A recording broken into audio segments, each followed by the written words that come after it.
5,000 people packed into a steel fortress, drifting in the middle of a hard, cold ocean. There is no quick exit. There is no real privacy. There is only the nonstop roar of jet engines, the vibration under your boots, and the quiet truth that one bad mistake can turn deadly fast. This is life on a U.S. Navy aircraft carrier. And somehow, inside all that noise and pressure, sailors build bonds that feel stronger than anything most people ever experience. Bonds that follow them for life. Bonds that do not fade. But why does this happen? What is it about carrier life that creates a brotherhood that feels unbreakable? The real answer is not what most people assume. Before we get to the real reasons, you need to understand one key thing. An aircraft carrier is not just a warship. It is a floating city forced to operate under extreme conditions. Out there, trust is not a nice extra. It is not a slogan. It is survival. Take the USS Gerald R. Ford, the newest and most advanced U.S. carrier. It holds more than 4,500 crew members. That is more people than some small towns back home. But here is the difference. In a town, you go home at night. You change rooms, you take a walk. You can avoid someone. On a carrier, you eat, sleep, work, and live together for months at a time. You cannot step away. You cannot cool off by leaving. You are stuck. And that word stuck matters more than most people realize. Because when you are trapped with the same people, far from home, something intense happens. You either fall apart or you pull together. On carriers, sailors pull together because they have to. The ship does not care about your mood. The ocean does not care about your problems. The mission does not pause. So the crew bonds, not because it is cute, but because it is the only way the machine keeps running. If you have served on a carrier, or you know someone who has, type proud in the comments. Let's give those sailors the respect they earned. Now let's start with the most obvious factor: proximity. Carriers are huge. The Ford is over 1,000 feet long, but space still feels scarce. That surprises most people. You would think a ship that big would feel open. It does not. Living areas are tight. Sleeping spaces are cramped. Many sailors sleep in racks stacked 3 or 4 high. There is little space between bunks. You can reach out and touch the rack above you. Your gear has to stay small. Your personal space is a joke.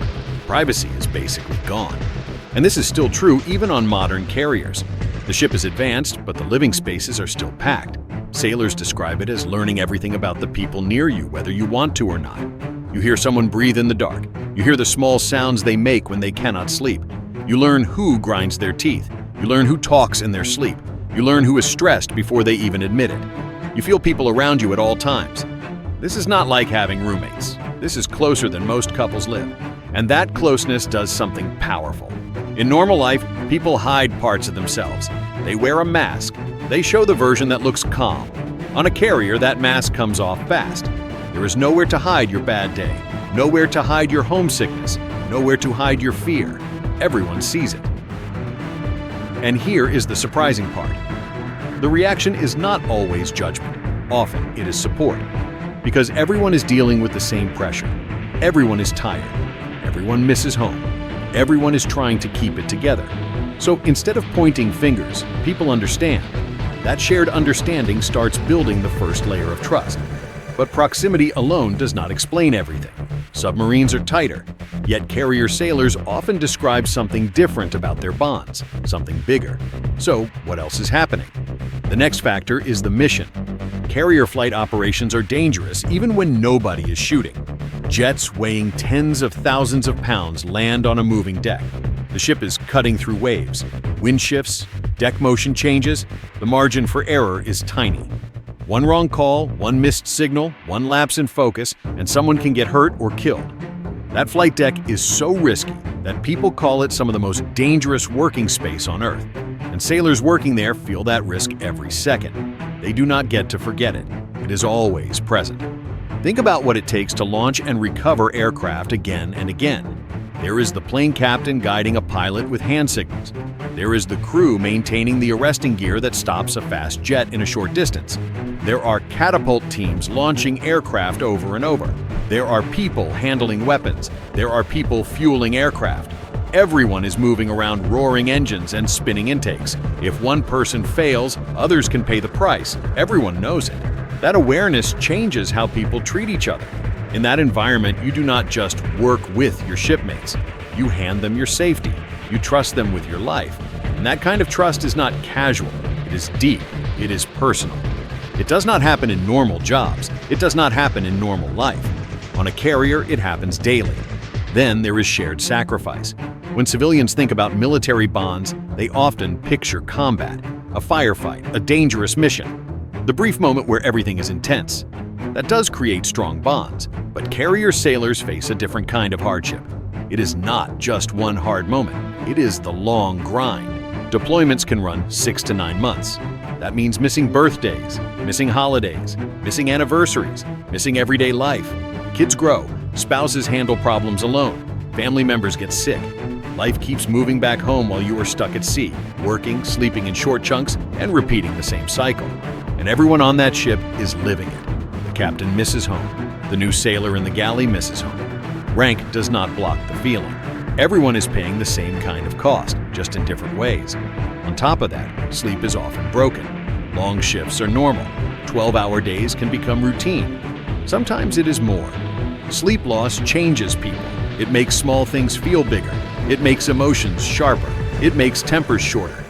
But here is where the crew bonds again. When someone is having a rough day, nobody needs a long explanation. Everyone gets it, because they are all tired too. They are all carrying the same weight. Modern sailors often describe the crew as a floating family. They share jokes at odd hours. They trade stories. They laugh when they can, because laughter is one of the only pressure valves available. That shared suffering becomes shared empathy, and shared empathy becomes connection.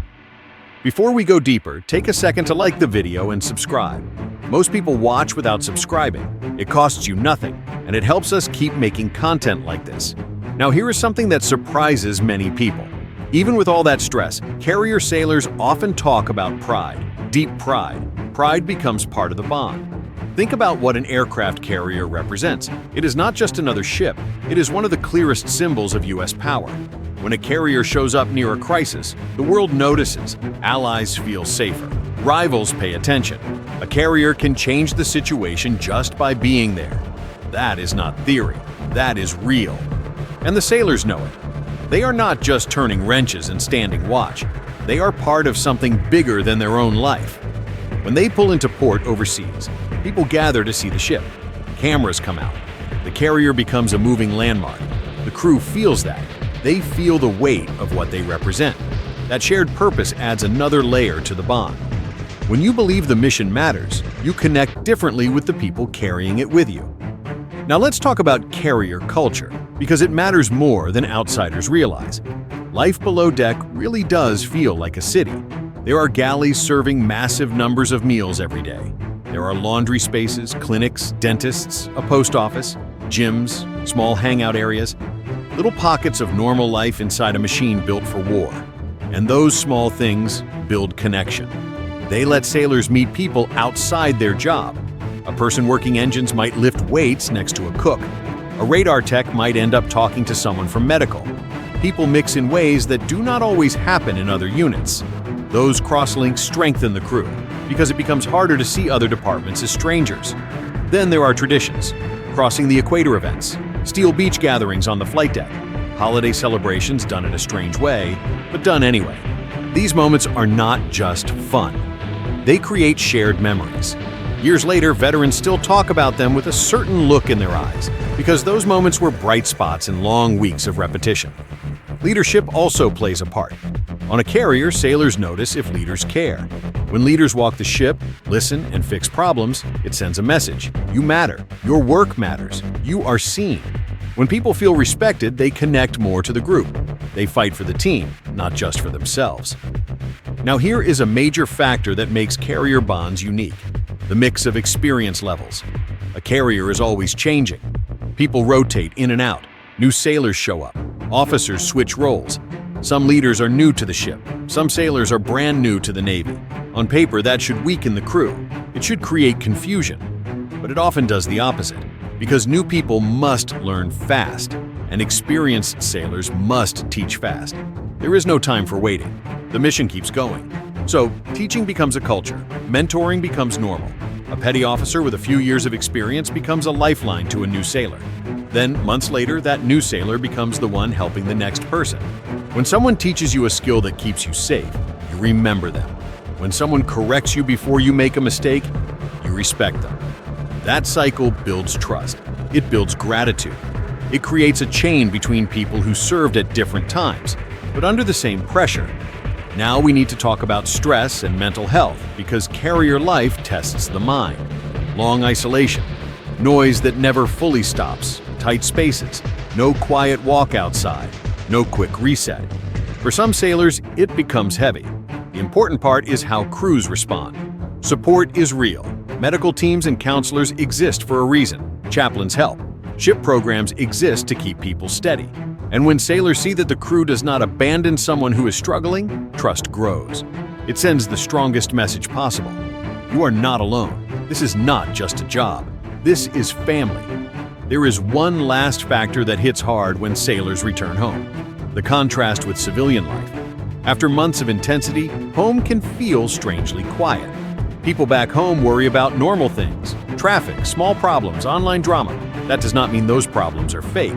It just means the carrier experience changes your sense of scale. And that contrast makes shipmates feel even more important, because shipmates understand without explanation. Veterans can meet years later and connect fast. They do not need to describe what the flight deck felt like. They do not need to explain what it means to be trapped at sea with the same crew. They already know. That shared understanding becomes rare, and rare things become valuable.